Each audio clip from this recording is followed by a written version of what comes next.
Thanks for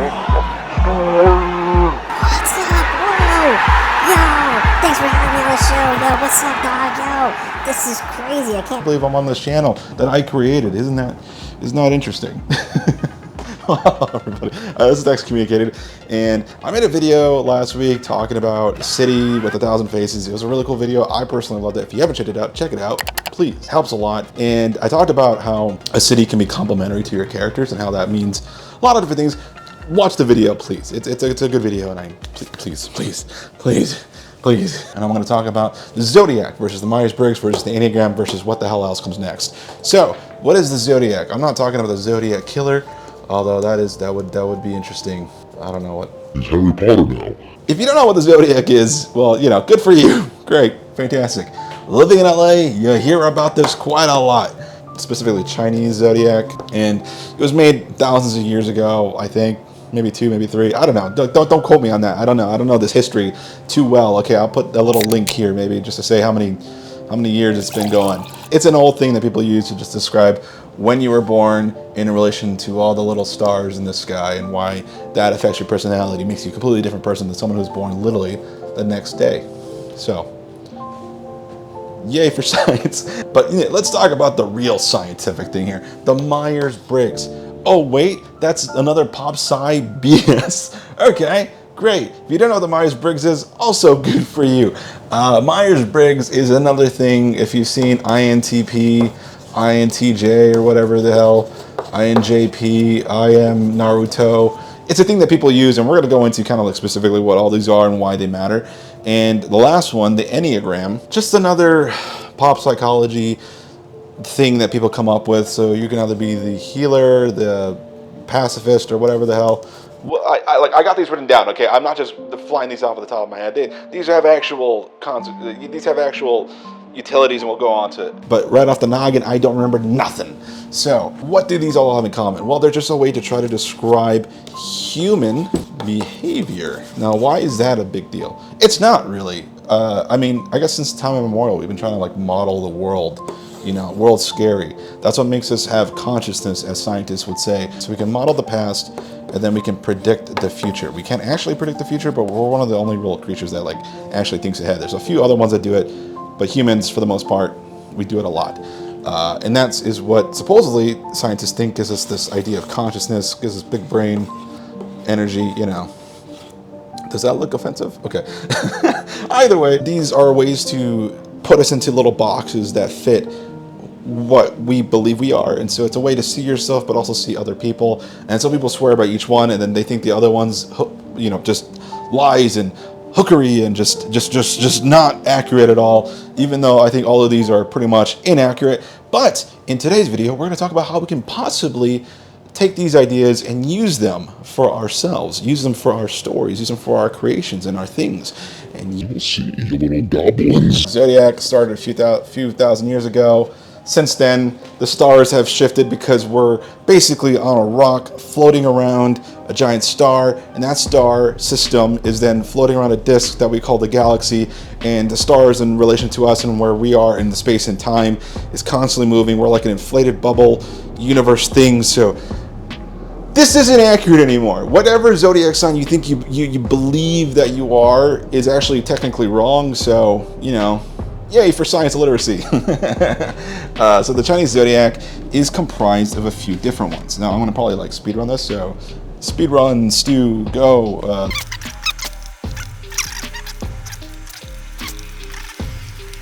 Last but not least, Pisces. Why does it start with Aries, which is March? No idea. Maybe it has something to do with the Chinese New Year, I guess. Maybe. I don't know.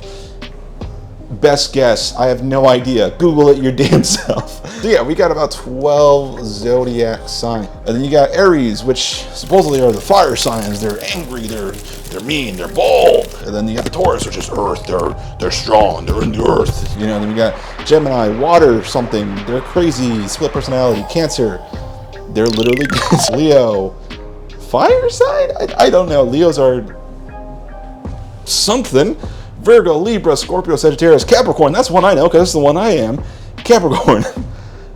Earth symbols. We're basically goats that like climbing hills, I guess. I don't know, man.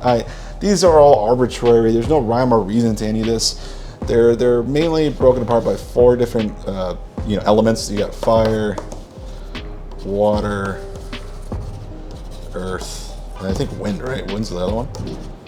I'm not like 1,000% sure. If you like yin yang stuff, all that goodness, right? And so each of these type has 3, obviously, because that's how you divide 12 by 3. 12 by 4, you get 3. It's a nice little chart system. It's fun. Is it real? No, not at all. People use horoscopes and professionals, astrologists, just make shit up. I mean, I don't understand how reading the stars is going to tell you what's going to happen tomorrow. How? Yeah, well, Jupiter moved there, therefore your brain's gonna want to do something crazy. You're gonna want to go to your local Dunkin' Donuts, get 13 donuts instead of 12 because you're a mad lad, because you're an Aries boss bitch, and you need to get shit done. I don't understand. It's fine. Can we use it for stories? I guess. I guess. I don't know. Sure. To be honest, I don't know how we would even apply this, because people will be like, this fits me, and they'll find one universal trait that everyone has and be like, that's so me. And it's I don't know, it just feels, it just doesn't feel like it's a realistic thing, obviously, because it's just hokum. No, I'm sorry, people who love horoscopes and all that stuff. I just don't see a world in which this is legitimate science, because it's not. Okay, next we got the Myersbriggs.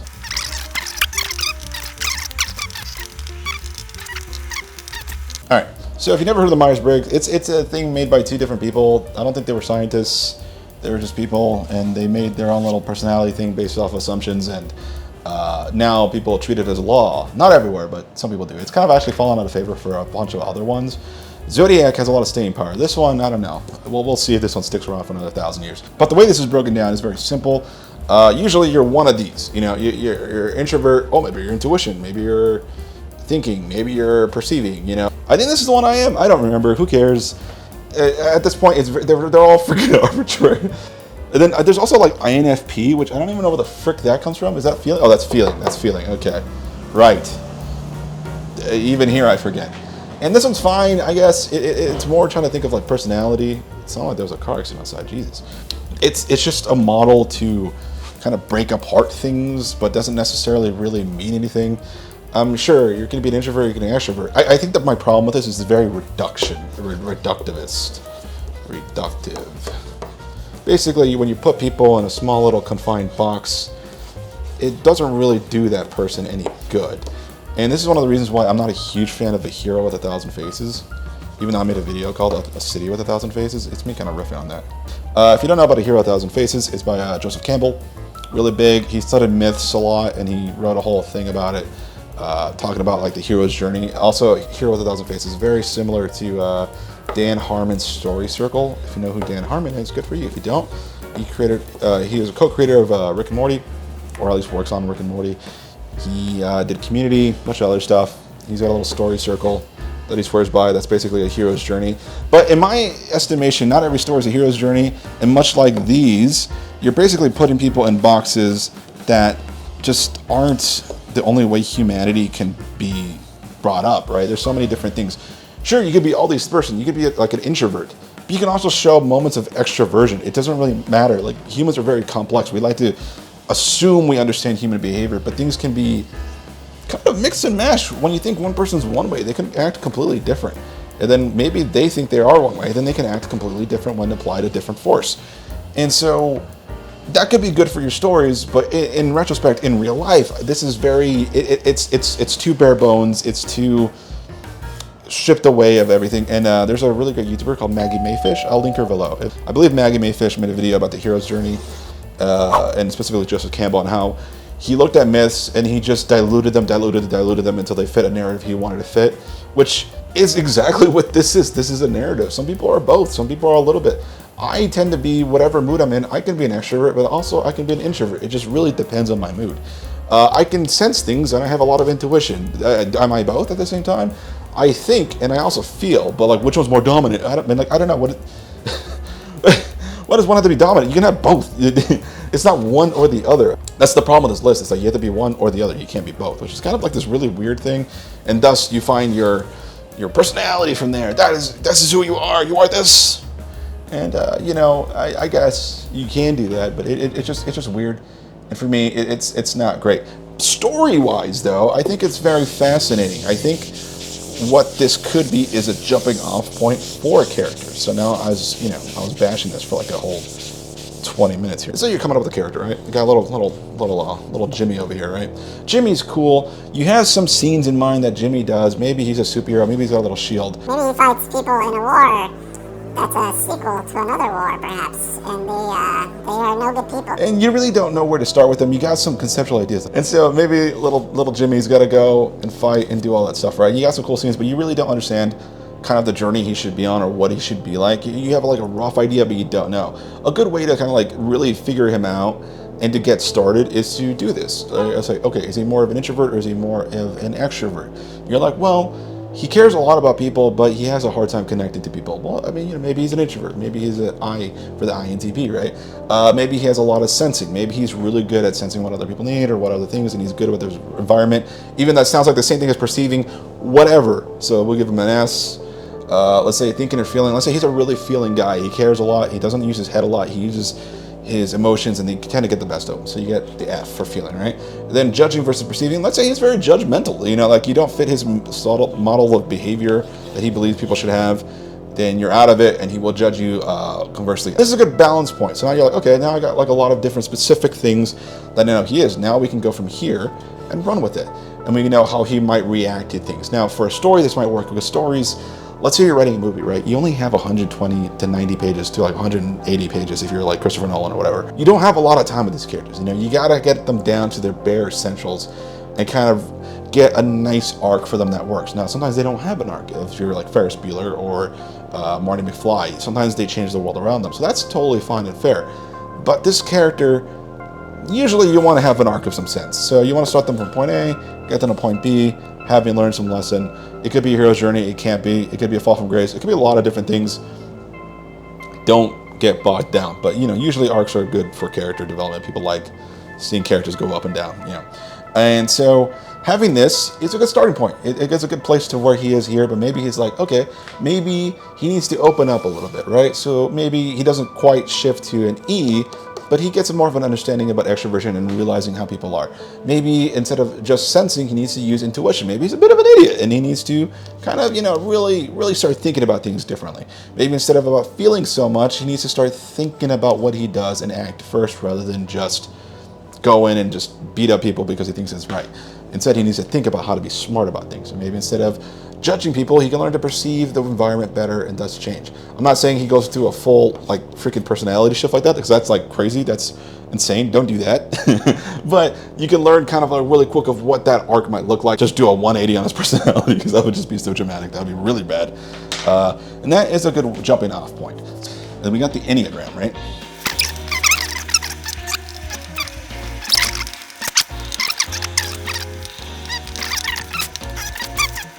And the last one's Peacemaker, right? Peacemaker, not John Cena's character. So he really is not a peacemaker. Okay, so Enneagram. Now this is another newish one, and again, it's another pop sci thing. It's not necessarily like, here's how to live your life based off of this. I mean, it's nice, it's fun. And one of the big problems with this is that, like, how do you categorize yourself? Some people are like, oh, I'm definitely this, but then like, oh wait, no, this actually sounds a lot like me. Oh, well, no, I don't know about this one, And one of the big fun parts about this one, and the reason why like everyone considers it like really scientific, even though it's not really. So let's say you're a reformer, right? You're like, oh, hey, I'm a reformer. Based off of this, you can be reformer wing 2 or wing 9, because it's a circle. It's a circle. Let's say you're a wing 2, you're a helper. Why are these in the order that they're in? I just don't understand. Like, what's the reason for it? And that's like, okay, I guess if that's how you want to break it apart, I don't know. It just feels arbitrary. I guess that's the whole point. All of these are so arbitrary. Do not use these for your life. These are not real scientific tools. If you really need help or anything, just go to a doctor. psychologists, psychiatrists, do all that. Do those things. Those are good things. Do that. And honestly, for us, it's just fun story-wise. Now, the reason why this is so weird is like, I'm one wing too. My problem with that is like, I hear that so often and you're just like, oh my God, way to try to make yourself sound special without actually being special. Like, oh, I'm actually a 3-wing 4. Yeah, 'cause people love, there's a whole culture about hustling and like flaunting your wealth and stuff like that. There's a specific word for it. I don't have it in my head right now. Maybe I'll remember it later on. But like, this is that. It's, you're basically bragging about being a specific thing. You're like, Oh, well, I'm actually an investigator, wing 4, which basically means I'm an investigator individualist, which makes me a very smart person. and it's like, okay, sure. I don't know. That's what I think when I hear this. But the Enneagram, it's fun. It's cool. I mean, it's nice. Much like the Myersbriggs, it's another way to categorize your characters and have a place to start from. And having the wings is kind of fun. And then there's also like other personalities they can jump to, which is cool for an arc. You can have one character go from this to this. You know what I mean? Specifically, the way I use this for me, I like I said, I use this as a jumping off point more than the Myersbriggs because I'm like, Myersbriggs feels too reductive. This one's kind of fun. So for me, what I did is I thought about my characters, and I got a character named Eldridge. I've mentioned him before, and I will continue to mention him because he's a fun character. I'll do a whole video on him if you guys are interested. Eldridge, he's kind of like my Superman alternate. He's not the same as Superman because he's got his own personality, he's got his own quirks and things, but he is that kind of like, that fulfills that role. And for him, I had him as a helper. He is a guy who likes to help people. He's very empathetic, but he's also kind of a little bit too proud, which is kind of supposedly the helper's negative traits. They're proud, or something. I don't know. It's one of these. And I think I put him helper / wing 1, which is reformer. So helper, which basically means he likes to help change the environment, which is very similar to what his actual character is. His character, as I have written him, he is a lawyer. Specifically, he's a civil lawyer. He fights for civil rights and all that stuff, and he's like really big on that, and he tries to help as many people as he can, both in the court and as a hero. So that's something he genuinely really likes and does. And what I thought was so fun is that it's just a really cool thing to have him be this. Supposedly, there's not a lot of helper characters, so having one of my main characters be a helper is kind of like really fun. And it kind of really helped explain though, because yeah, he likes to help people, but he also wants to help and reform the systems that happen, and that's a really fun thing. And it gives him an inbuilt character arc. For him, there's 8 and 4, which is the challenger and the individualist. So what does that mean? So basically, when you have this thing and you do it, you can pretty much move from one end to the other end. It's not a huge personality shift, but what it does is you move to a different form. Whether that's healthy or unhealthy is entirely up to you, and definitely up to what's going on in your field. So this one, what I did was really fun is I thought about the city he lives in. Now, so if you haven't seen my video about the city with 1,000 faces, do check that video out. It's a really fun one. What I did is I put him at 8 and 4. So the city is both the challenger and an individualist. The city's trying to challenge you, it's trying to get you to do things. And I thought that was so interesting to have that against his helping nature. There's this hyper-individualism. I really want to push that, this Ayn Rand feel and this great monolithic structures. And that's something that, you know, I talked about in my other video and I really leaned into here. And that's kind of a really fun thing to think about. This is my favorite one of the 3 because it's a lot more specific on certain things, but also giving you enough room to kind of wiggle around and kind of like feel what works. While I don't think it's good for actual psychology, for character writing and all that stuff, it's a really fun, useful tool to start off with and move from there. And having him be a 2 versus a world that he lives in that is an 8 and a 4, it's kind of a really fun environment because now he's like really up against a lot of odds here. And New Cathonia is that city, and that is what he lives in. So this one, I like this one. For story, I like it a lot. I think it works. The other one's not so much, but hey, you know what? Whatever works for you is whatever works. You want to use the Chinese Zodiac? Go for it. You want to use the Myersbriggs? Go for it. Understand the limitations of each of these different psychology things and what they are for. Do not use them as the end all for your story writing. Do not use this and be like, oh, he's an achiever, and just write that way. Remember that these are just tools and fun little playthings to help us categorize life and specifically these characters. We don't have a lot of time with them. If you think about it, you got a story, let's say you're writing a comic book, that's 1 issue per month at what, like 40 pages? It's not a whole lot, especially when you got a lot of moving parts and you got a lot of action scenes. You don't have a whole lot of time to really invest in these characters, but over time you will. And this is just a nice fun way just to get into it, kind of tell your audience what's what and kind of start from there. I do want to create my own system and do all that stuff. Unfortunately today I don't have that all wrinkled out. So maybe come back to me in a couple months. I'll have something a little more concrete. We could try using that just to see if that's a really fun time. Until then, this has been The Excommunicated. I'm Stuart. If you like the video, like the video. If you dislike it, dislike it. It's all up to you. What you feel is what feels right to you. If you want to leave a comment, go for it. What type do you fit? Which specific model do you prefer? And what do you identify as? Are you an INTJ, a helper, the reformist, O negative, Capricorn, who's the mentor figure? I don't know. There's a lot of these, so go crazy. Whatever model you use, remember plus minus all that stuff. Comment down below what you are, I guess, if you want, or whether you think it's also hokum, or whether you actually believe in it. That would actually be a fun comment to leave.